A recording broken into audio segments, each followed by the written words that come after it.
Quem poderia me tirar daquele lugar? Quem poderia estender as mãos e me ajudar? Será que alguém teria interesse em ajudar? Foram tantas as pessoas que passaram pela minha vida, desde a adolescência, mas parece que as pessoas só tinham prazer em empurrar para longe, para baixo, para longe e para baixo. Fiz de tudo para não ir para a roça. Queria estudar, queria ser alguém, queria fazer alguma coisa. Eu não gostava de roça. Nunca tive vocação para isso. Mas é para lá que eu tive que ir. Quando meu pai me levou para a roça e faltou trabalho, eu procurei emprego na cidade, mas acabei sendo demitido e tive que voltar para a roça. Algum tempo depois, alguém me convidou para fazer o mesmo trabalho na cidade, mas o meu pai não ficou satisfeito. Ele disse: olha, o negócio é roça. E eu fui para a roça de novo. E quando eu fui estimulado a deixar os estudos, então eu entendi que não tinha mais jeito, era isso mesmo e ponto final. Seria um fracassado, um derrotado, estaria para sempre aprisionado e cativo num lugar que eu não gostava. Mas era o que tinha para se fazer. Até que o Senhor interferiu na minha vida. Ouça essa história, preste atenção em cada detalhe, veja se tem alguma coisa a ver com a sua vida. Essa é a minha história, mas pode ser também a sua, porque Deus transforma, Deus muda, Deus pega o fracassado, o derrotado e transforma num campeão da fé. Ouça esse testemunho, compartilhe com seus amigos, divulgue essa notícia, porque essa obra foi Deus quem fez na minha vida e pode fazer na sua e de tantas outras pessoas que chegarem a acreditar.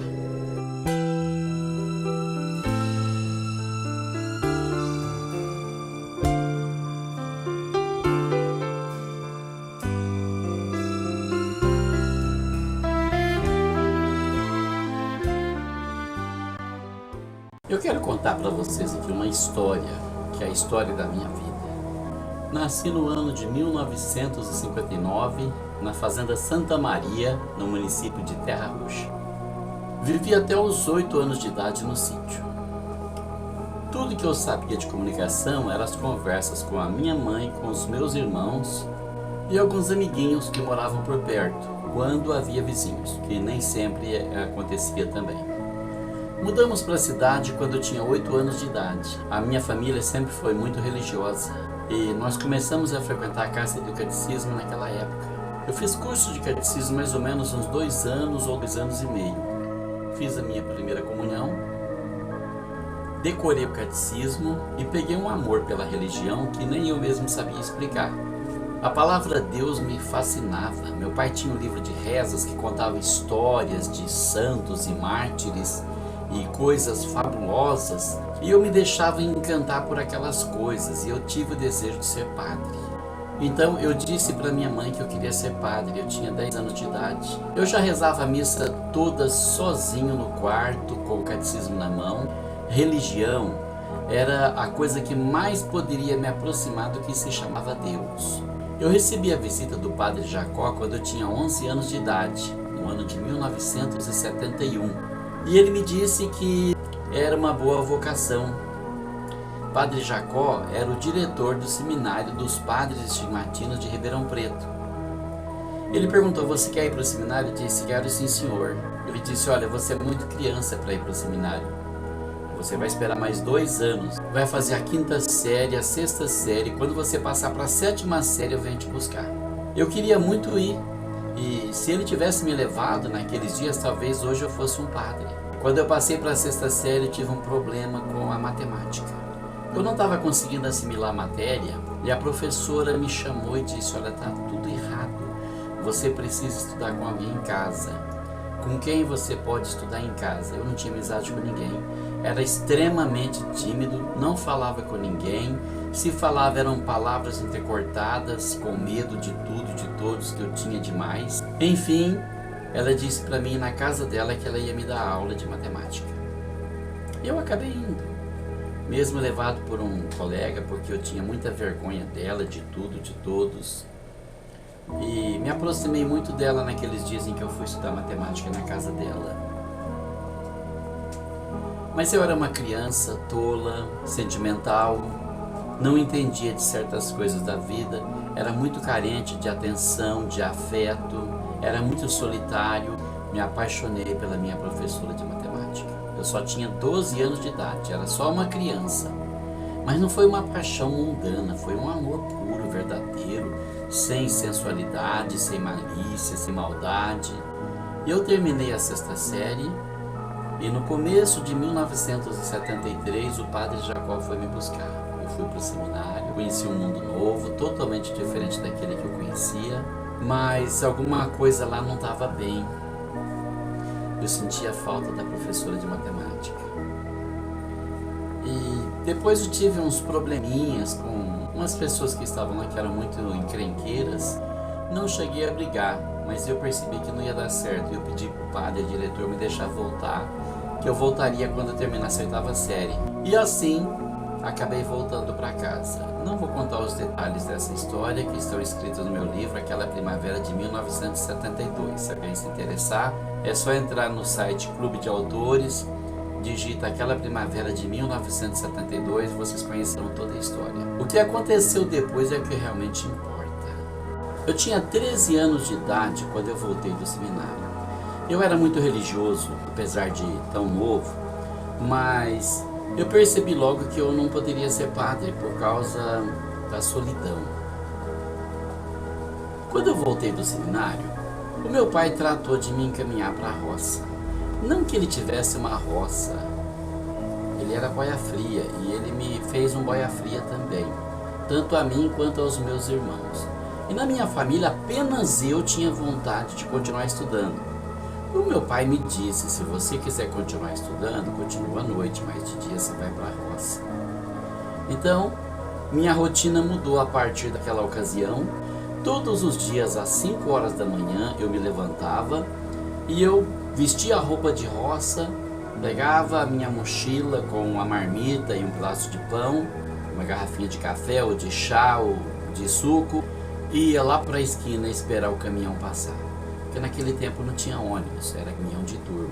A gente subia em cima do caminhão, ia para a roça, fazia todo tipo de trabalho, apanhar laranja, carpir café, colher café, apanhar algodão, chocar amendoim, quebrar milho, fazia de tudo. Trabalhava o dia todo nesse sol que Deus está vendo aí. Voltava à tarde, sempre depois das 5.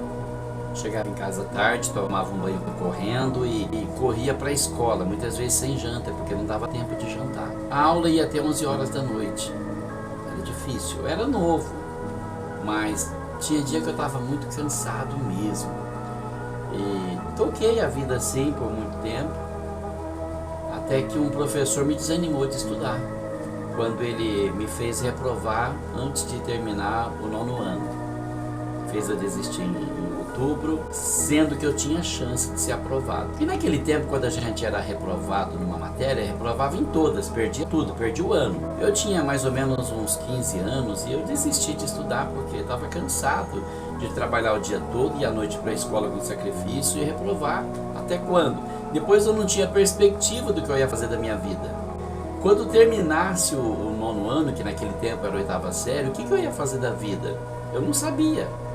Nem todo mundo podia fazer o ensino médio, que naquela época era técnico. E eu desisti. Eu detestava a roça, eu odiava a roça. Mas eu não tinha escolha, então eu tive que me conformar em trabalhar na roça. Trabalhei na roça há muito tempo, fiquei 13 anos na roça.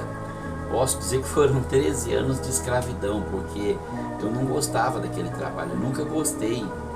Mesmo porque eu não tinha traquejo para trabalhar na roça. E as pessoas que trabalhavam lá falavam para mim que eu era ruim de serviço. Eu entendo eles hoje. Naquele tempo eu me esforçava para melhorar, para ser bom como eles, mas eu não conseguia. E hoje eu entendo porque eu não nasci para aquilo. Deus não tinha me destinado para aquilo.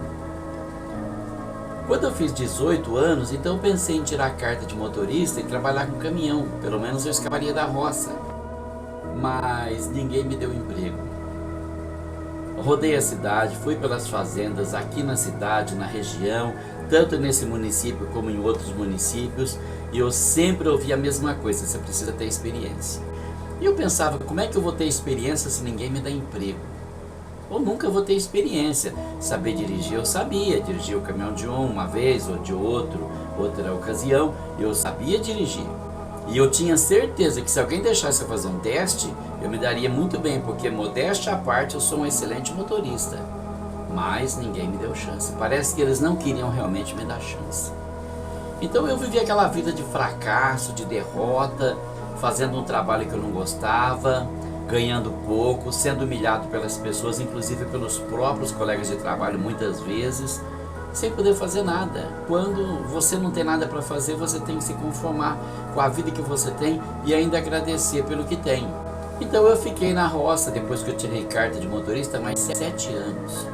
Quando eu fiz 23 anos, aconteceu uma coisa diferente. Eu tive um confronto com a minha vida religiosa.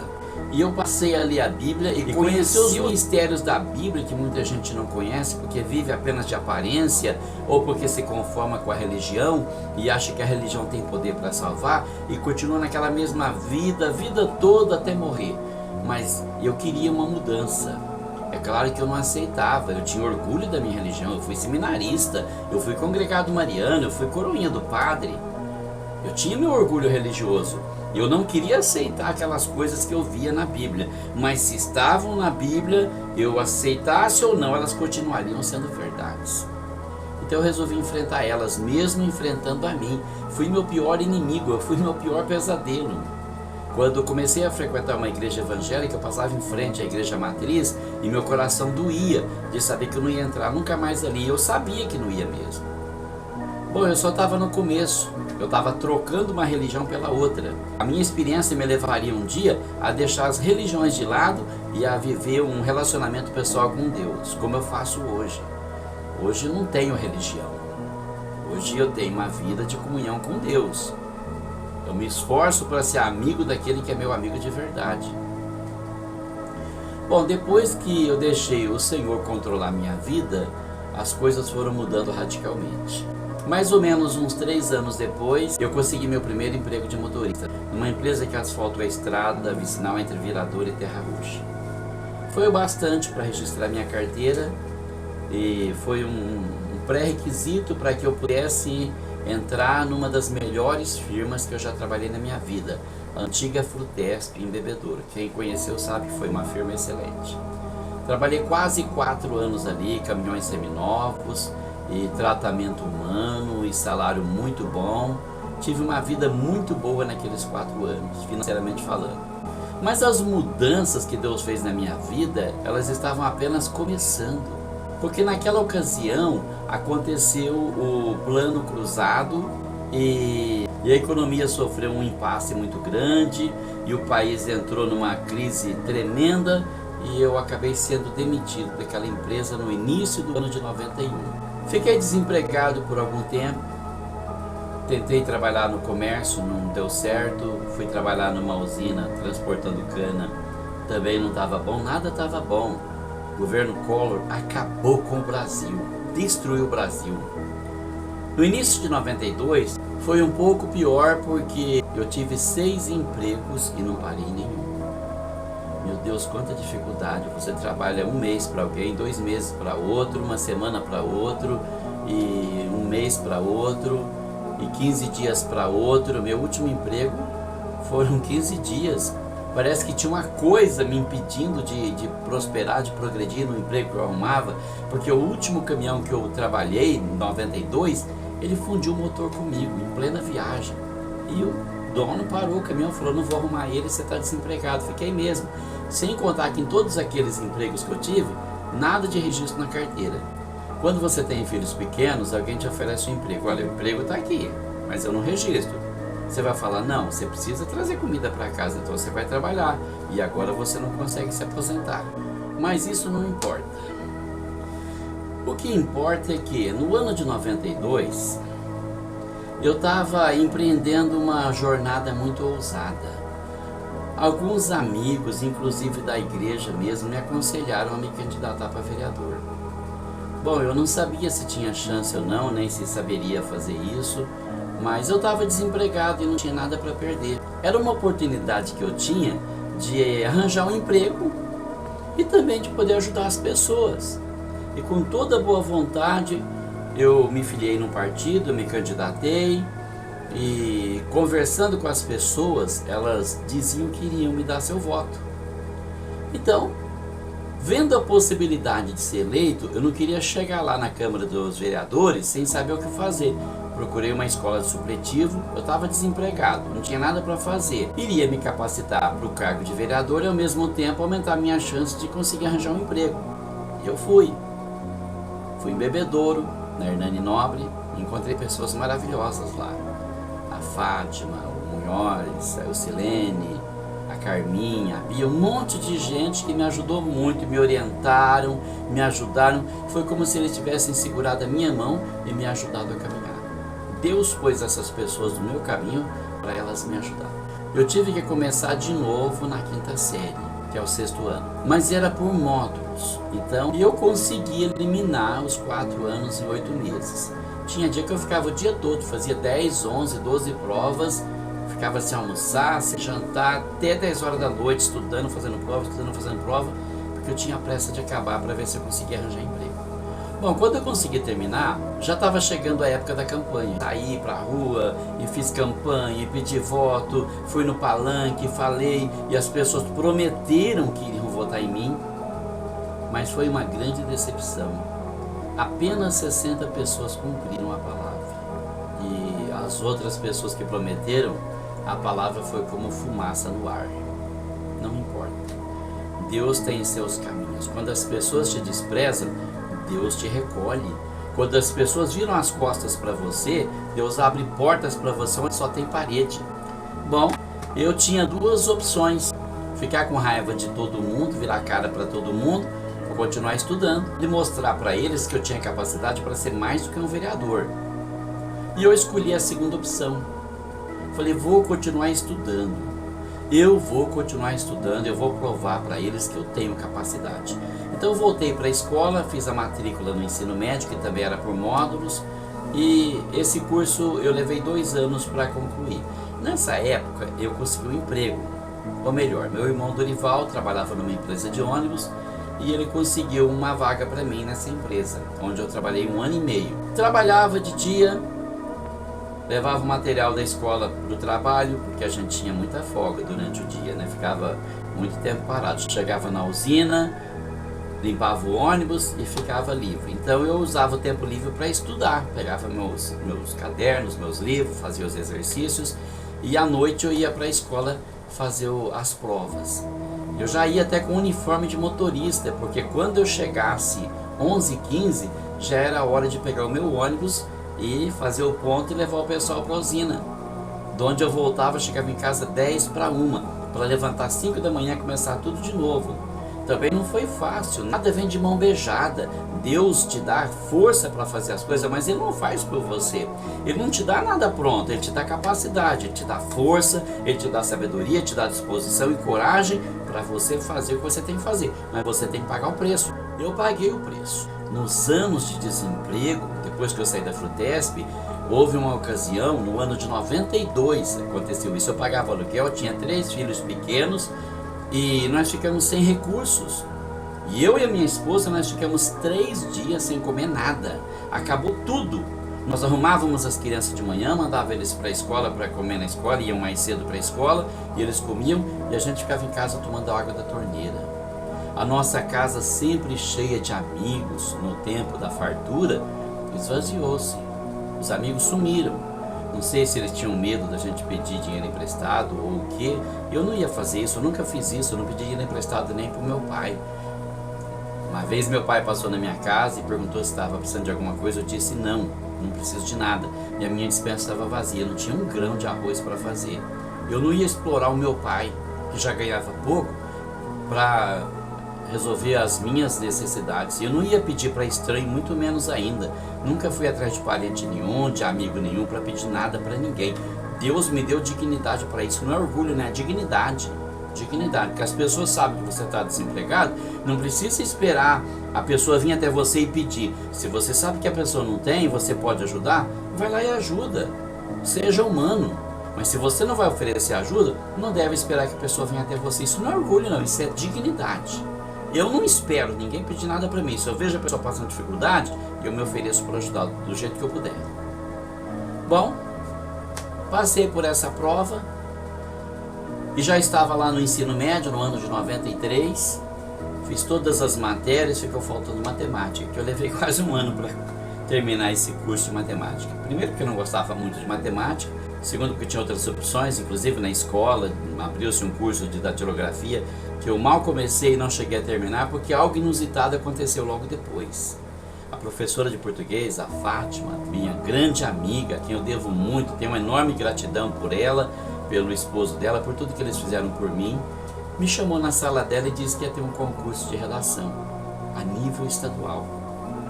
E perguntou se eu queria participar. Eu sempre fui muito participativo, mas quando ela disse que o prêmio seria um computador, eu recuei. Eu disse, não vou participar, não vou escrever. Ela disse, por quê? Eu disse, porque eu nunca ganhei nada na vida, nenhuma rifa. Você acha que eu vou ganhar esse computador? Ela falou, não importa, faça a redação.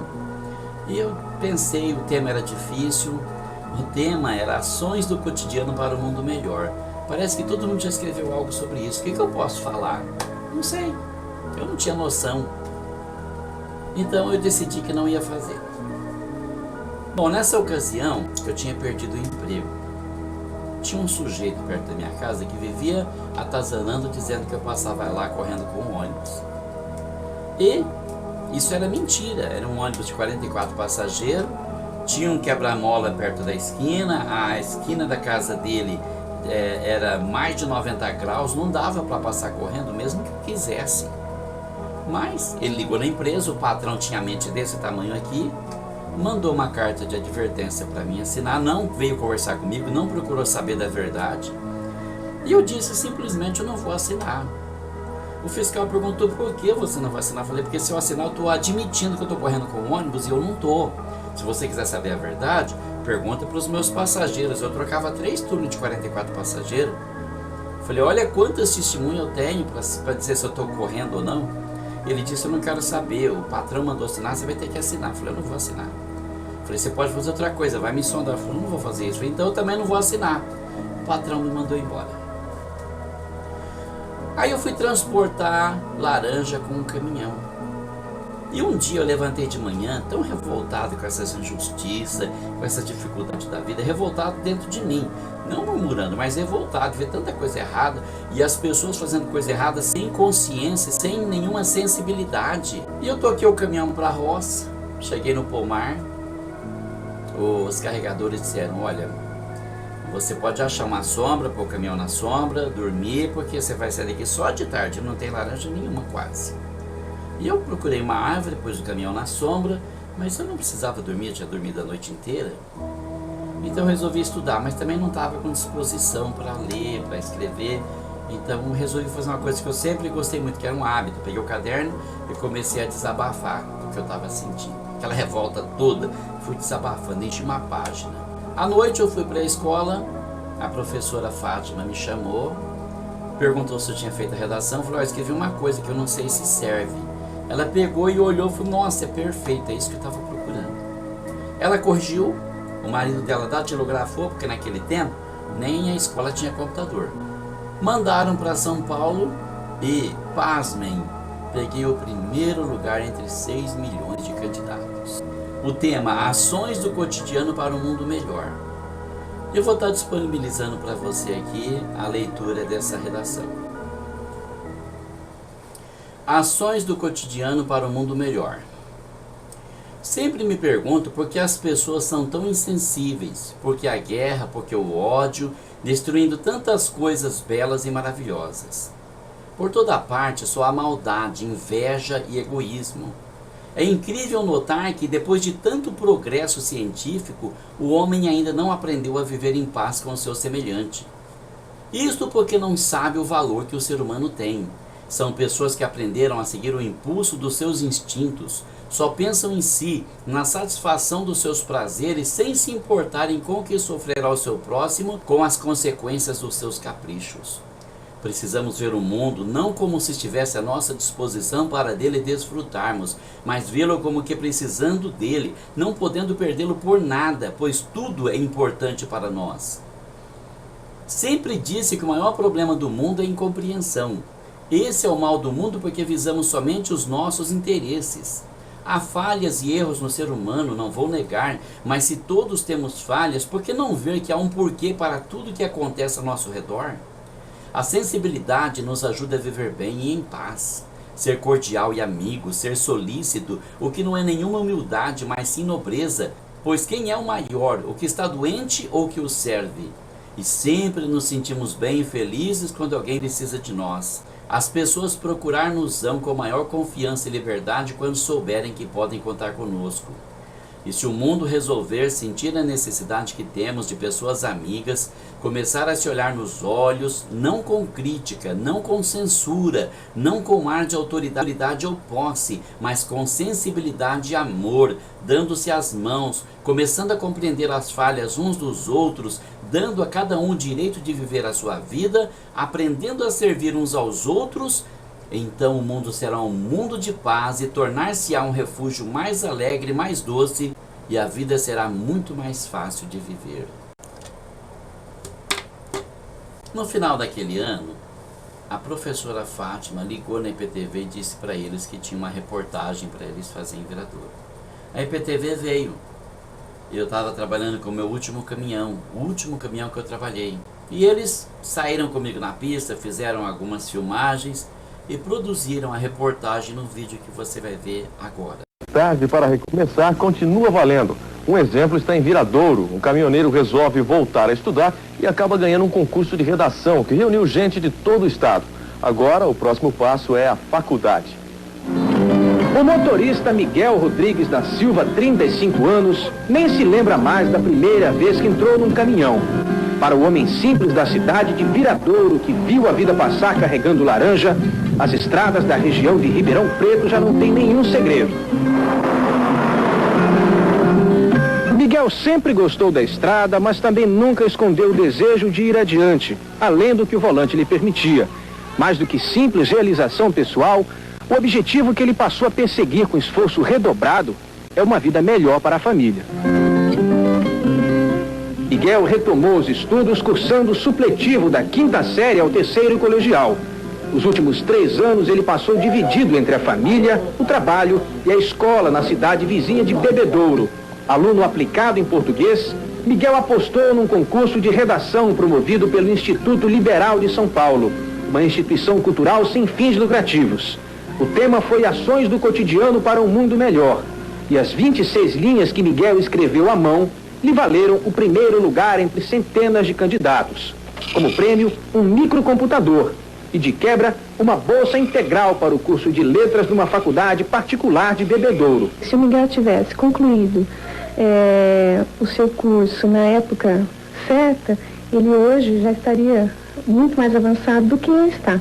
Mas ele alcançou grandes conquistas e a gente pode dizer que o Miguel realmente é um vencedor. O esforço que a gente faz não é em vão. Tudo que a gente esforça para fazer, para melhorar, a gente sempre tem uma oportunidade de conseguir uma melhora, porque sempre tem alguém que pode dar uma oportunidade para a gente.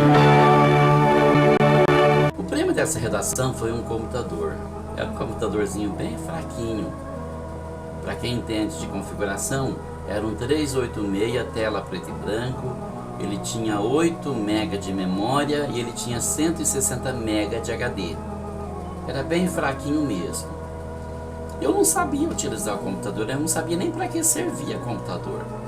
Quando eu falava com as pessoas, elas diziam: olha, você pode ganhar dinheiro com o computador. Eu dizia: como? Elas diziam: não sei, mas pode.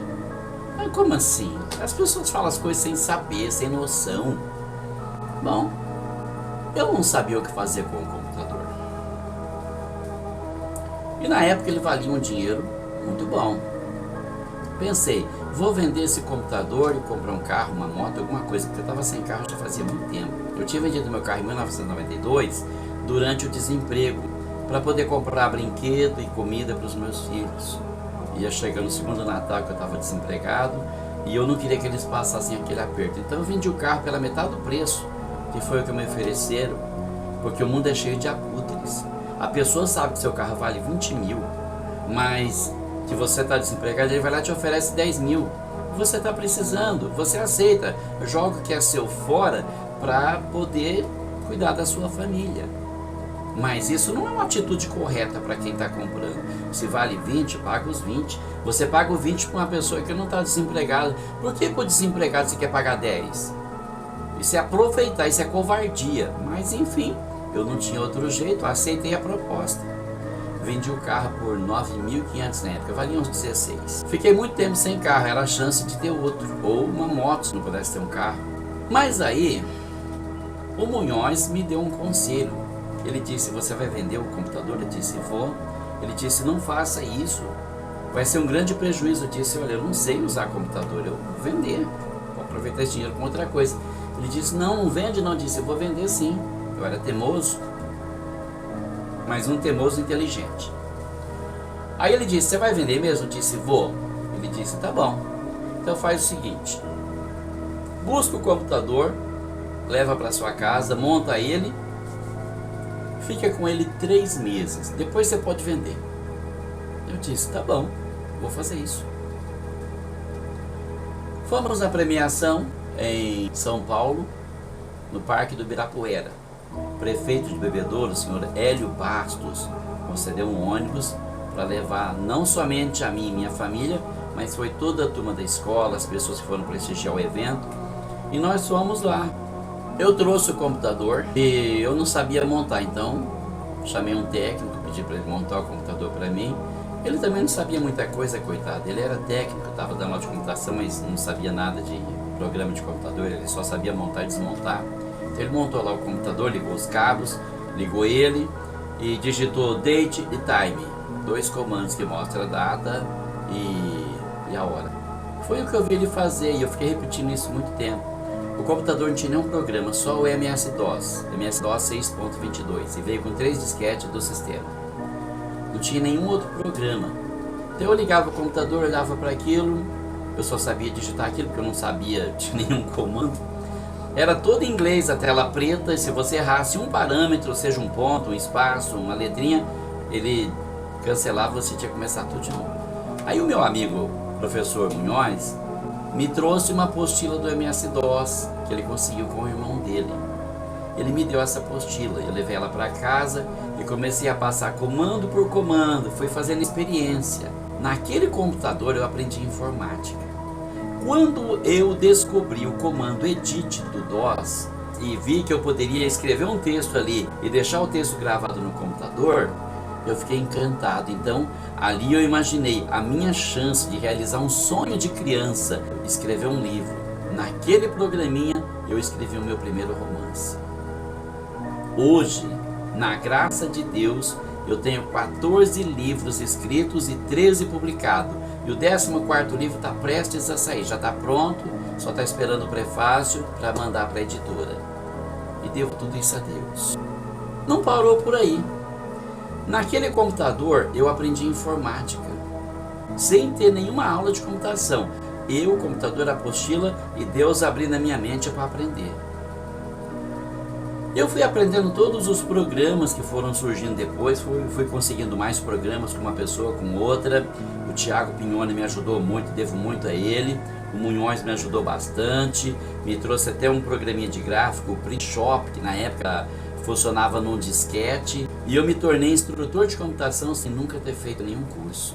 Sou autodidata em informática, porque Deus abriu a minha mente para aprender informática. Aí com a premiação vieram outras bênçãos.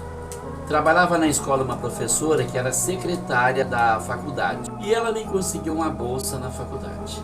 E agora, o que eu faço? Precisei abandonar a profissão de caminhoneiro. Como eu poderia viver? Eu não sei, eu não podia parar de trabalhar. Então, aquele professor me deu uma dica. Sempre o Munhoz. Ele disse, olha, você pode fazer trabalhos e cobrar R$1 por folha. E eu imaginei o que eu vou fazer. Peguei o programinha que ele me deu de gráfico, criei alguns cartazes, pus numa pasta, peguei a bicicleta e saí pela rua. Parava num bar, numa mercearia, ninguém tinha computador, então as pessoas escreviam os avisos à mão, com uma caneta. Eu passava lá e dizia, olha, você quer fazer isso no computador? E eles perguntavam, quanto você cobra? Eu dizia, R$1 por folha. Ah tá, faz esse aí, faz o outro, escrevia mais coisa, pegava encomenda, colocava na pasta, vinha para casa, digitava tudo, imprimia, levava, entregava, recebia o dinheiro. Não ganhava muito, mas dava para salvar o feijão. Eu fiz isso para poder começar a fazer minha faculdade. 1995, eu tinha 35 anos, comecei faculdade de letras. No primeiro ano eu não paguei nada, nem matrícula, tudo de graça. No final do primeiro ano surgiu uma prova. A faculdade passou para outro dono, ou seja, uma dona que cortou os privilégios, ela cortou a bolsa. Eu disse, e agora, o que eu faço? Olha, você não consegue uma bênção sem luta, não vai pensar que as coisas caem do céu, porque não cai. Você precisa lutar, você precisa merecer, você precisa se esforçar. Foi uma batalha muito grande. Então a diretora lá do supletivo onde eu estudei mandou 2 professores falar com a dona da faculdade e depois de muita disputa ela resolveu dar 40% de desconto, mas de graça jamais. E eu pensei, meu Deus, como que eu faço agora para pagar esses 60%? Então naquele início de ano eu já estava pensando em desistir porque eu não tinha condições. Aí a Karina reuniu o pessoal da sala onde nós estudávamos e pediu para eles contribuir. Para ser bem sincero, eu fiquei morrendo de vergonha de ver ela fazer aquilo. Eu não queria passar por aquilo. Talvez eu fosse mesmo um pobre orgulhoso. Mas eu também não queria ofender ela, nem a boa vontade dela, e nem perder a amizade dela, que sempre foi muito importante para mim, viu, Karina? Então ela conversou com o pessoal, resolveram dar R$1 cada um por mês. E a sala tinha 140 pessoas, então não era difícil. E todo mês ela mesma saía recolhendo dinheiro, juntava o dinheiro, ia lá na tesouraria pagar a minha mensalidade. E eu continuei para não desfazer do que ela tinha feito para mim, porque ter orgulho é uma coisa e ser soberbo é outra coisa. Eu não quis ser soberbo. Fiquei com vergonha, mas aceitei a ajuda deles. Durante 6 meses ela fez isso. Aí eu consegui emprego. Porque eu estava trabalhando na rua e encontrei um homem que me chamou para trabalhar para ele, fazendo cobrança. Depois ele tinha 2 farmácias, me chamou para entrar na farmácia dele e organizar os ficheiros dele. Eu trabalhei 1 ano para ele. Eu vi que ele não ia me dar aumento de salário, não ia sair daquilo, então eu resolvi sair e começar o negócio por conta. Nesse meio de tempo, o Pedrinho Sérgio Bellini me convidou para trabalhar com ele. Ele abriu uma escolinha de informática na Igreja Batista e me contratou para dar aula para ele. O Pedrinho foi muito camarada comigo. E eu fiquei assim meio assustado, disse, se eu não der conta, ele falou, não tem problema, se você não conseguir, eu pago um curso para você em Bebedouro, você vai de manhã estudar e à tarde você vem dar aula, não tem problema. Foi muito bacana mesmo, foi muito humano. Bom, eu aceitei. Não precisei fazer o curso em Bebedouro, porque Deus iluminou minha mente, me ajudou muito, isso eu não posso negar. E eu comecei ali meu primeiro trabalho na área de informática. Foram 6 meses dando aula de computação. No final dos 6 meses, ele precisou fechar a escolinha, que não deu certo. Aí o Ronaldo me convidou para abrir uma escola de informática na cidade, de sócio. Mas não deu muito certo. Tinha chegado uma escola grande antes e tinha levado todos os alunos com eles. Mas eu continuei tentando, teimando, insistindo. Tinha 10, 12 alunos, não dava muita coisa, não dava para pagar aluguel no salão, mas dava para salvar o feijão. E eu fui trabalhando com isso. Eu atendia as pessoas nas casas, dava aula de computação na casa, formatava o computador, digitava contrato, fazia tudo que aparecia para poder continuar estudando. E com isso, eu fiquei conhecido na cidade como técnico em informática. Bom, eu fiz o 2º ano de letras no ano de 96 e quando eu arrumei emprego com o Pedrinho Bellini naquela escolinha de informática, eu dispensei a ajuda dos amigos porque agora eu poderia pagar a minha mensalidade. Então os últimos 6 meses eu paguei. Durante aqueles primeiros 6 meses, uma pessoa que me ajudou muito também foi o Dr. Fred. Eu jamais vou esquecer o que ele fez por mim. Minha eterna gratidão por ele. Ele se ofereceu para ajudar e eu vi que não tinha condições de recusar e eu aceitei. Passados aqueles 6 meses, arrumei emprego, disse para ele, eu agradeço a sua ajuda, mas agora eu posso caminhar sozinho. Durante 3 anos eu lutei para fazer essa escolinha crescer, o Ronaldo saiu fora porque não dava para ele. Eu fiquei sozinho, lutei, não consegui fazer a escolinha crescer. Mas como eu disse antes, fiquei conhecido na cidade. E quando o prefeito Totó resolveu implantar um projeto de informática na escola, eu fui a primeira pessoa que ele convidou para participar. Fui contratado por uma firma terceirizada, eu e mais 2 colegas, o Carlos Costanari e o Godô. Então, eu fui trabalhar nessa área. E eu vinha prestando concurso para escrivão de polícia desde o ano de 98, porque achei que era uma coisa boa ter um emprego efetivo, ganhar um salário razoável. E eu prestei o primeiro concurso no ano de 98 em Barretos. E caiu uma matemática pesada demais, eu nunca fui muito bom em matemática, então não deu certo, eu não passei. No ano 2000 eu já estava trabalhando na escola municipal como professor de computação para as crianças de terceira e quarta série de dia e à noite para os funcionários e professores da rede municipal. Abriu-se inscrição para o concurso de escrivão e eu estava interessado. E alguém me disse, olha, não tem mais matemática, agora tem informática no lugar. Eu falei, nossa, então eu vou e nesse eu vou passar. E eu fui. Informática eu tirei de letra, acertei as 10 questões de informática, não errei nenhuma. Deus me ajudou. E no total eu tirei 72,5. Como eu passei, era 50%, fiquei esperando a minha convocação. Falei, nossa, é uma bênção muito grande. Mas Deus não me queria naquela área, Ele tinha outros planos para mim. Se Deus falar para você, eu vou te abençoar, joga os seus planos fora. Deixa Ele fazer o que Ele planejou na sua vida. Eu passei, mas não fui convocado, então liguei para a Ribeira para saber o motivo. Me disseram, olha, você passou realmente, mas você não foi classificado. Precisava tirar 75 para ser classificado. Falei, nossa, tão perto, da próxima vez eu vou passar, eu tenho certeza. Aí fiquei estudando, me preparando para tirar 100 na próxima prova. Foi o ano de 2000, 2001, 2002. Em 2002, um colega que ia prestar concurso também falou para mim, Miguel, você pretende prestar concurso para escrivão o ano que vem? Eu disse, sim. Vai ter inscrição? Vai. Só que agora tem que ter faculdade. Eu falei, meu Deus, faltou um ano para mim terminar a minha faculdade. Corri em Bebedouro, na FAFIB, falei com a secretária que era a mesma, ela disse, Miguel, faz 6 anos que você parou. Então, você vai ter que prestar vestibular de novo. Se você passar, você continua no 3º ano, senão você vai ter que voltar a fazer tudo de novo. Eu disse, tá bom, fiz o vestibular, peguei o 18º lugar, graças a Deus que me ajudou, e eu fui pronto para recomeçar. No ano de 2003, com 43 anos nas costas, entrei naquela faculdade, aquele bando de moça jovem, tinha 3 rapazes no meio, o resto era tudo mulher, uma sala de 55 alunos, todos jovens e só eu madurão lá no meio deles. Sem saber nem o que falar. Comecei me preparando para passar no concurso de escrivão, mas Deus não me queria lá.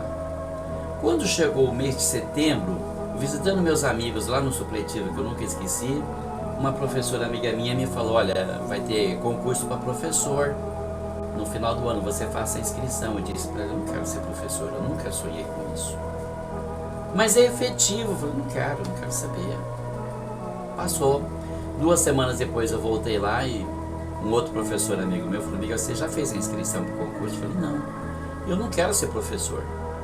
Eu esqueci de perguntar o que Deus queria para mim. Eu só sabia o que eu queria. E Deus disse sempre, joga os seus planos fora. Ele falou assim para mim, você sabia que a prova é igual? Se você prestar concurso para professor, vai estar treinando para o concurso de escrivão. Eu disse, não sabia. Então, faça a inscrição e vai prestar o concurso. Aí eu fui com esse intuito de treinar para a prova de escrivão. Então, não estudei nada, não peguei um livro, uma apostila, nada. Passei no concurso. E agora? Mas eu queria ser escrivão, então eu não fui atrás de nada. As colegas da sala falaram para mim, Miguel, você é mais velho que a gente, é casado, tem filhos, leva seus documentos na Secretaria da Educação, que você vai na frente, vai ser chamado primeiro, você tem prioridade. Eu disse, eu não tenho intenção de ser professor, então não levei documento nenhum, não levei nada.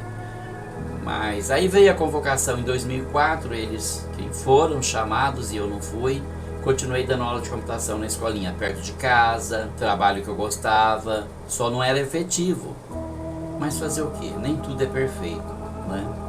Bom, o tempo passou, não se abriu mais inscrição para o concurso de escrivão, e aconteceu uma coisa inédita. Todo concurso ele leva 2 anos e caduca. Mas aí, depois de 2 anos, o governador do estado resolveu prorrogar o concurso para mais 2 anos. E eu já fiquei preocupado, vai vir convocação. E veio. No final de 2007, saiu a lista dos convocados e meu nome estava na lista. E eu disse para minha esposa, tenho 47 anos. Se eu ficar desempregado nessa cidade pequena, o que eu vou fazer da vida? eu vou atender a convocação e vou trabalhar nessa área aí. Quando sair concurso para escrivão, eu faço e saio, beleza.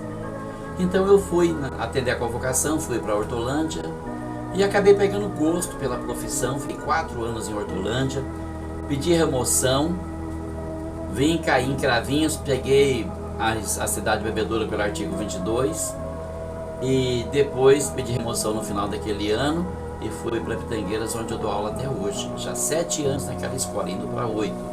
Sabe, Deus tem um plano. Não adianta você querer correr, porque você não vai alcançar Ele. Ele vai te ultrapassar. Ele tinha esse plano para minha vida. No ano de 2018, eu resolvi tentar de novo. Abriu-se a inscrição para o concurso de escrivão. Eu fiz a inscrição, eu baixei material, estudei, me preparei, pronto para passar, pronto para assumir um cargo novo. E no dia da prova, eu saí bem mais cedo daqui, saí 2 horas antes de casa e fui até Ribeirão, onde eu ia prestar o concurso. E quando eu cheguei no pedágio de Ribeirão Preto, o carro enguiçou e eu não consegui chegar a tempo na prova. Lá pertinho, dentro da cidade, mas não consegui chegar na escola a tempo de fazer a prova. Então eu entendi que Deus não me queria naquela área mesmo, eu desisti, não quero mais saber.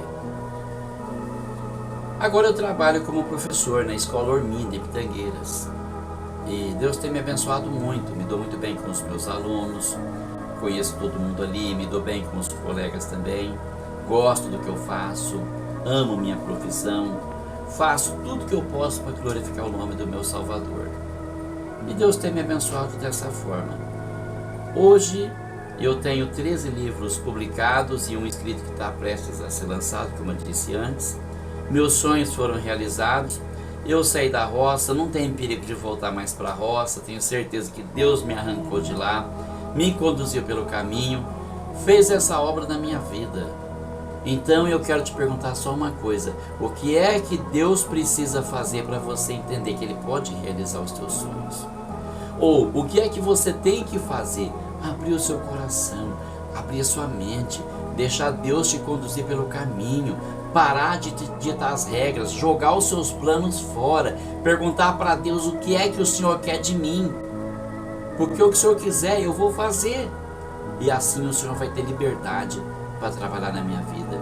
Eu espero que esse testemunho, essa história tenha te convencido de que existe um Deus que se importa conosco, que sonha com a gente, sonha fazer alguma coisa na nossa vida, que escreveu essa história tão bonita na minha vida e pode escrever a mesma história na sua vida também.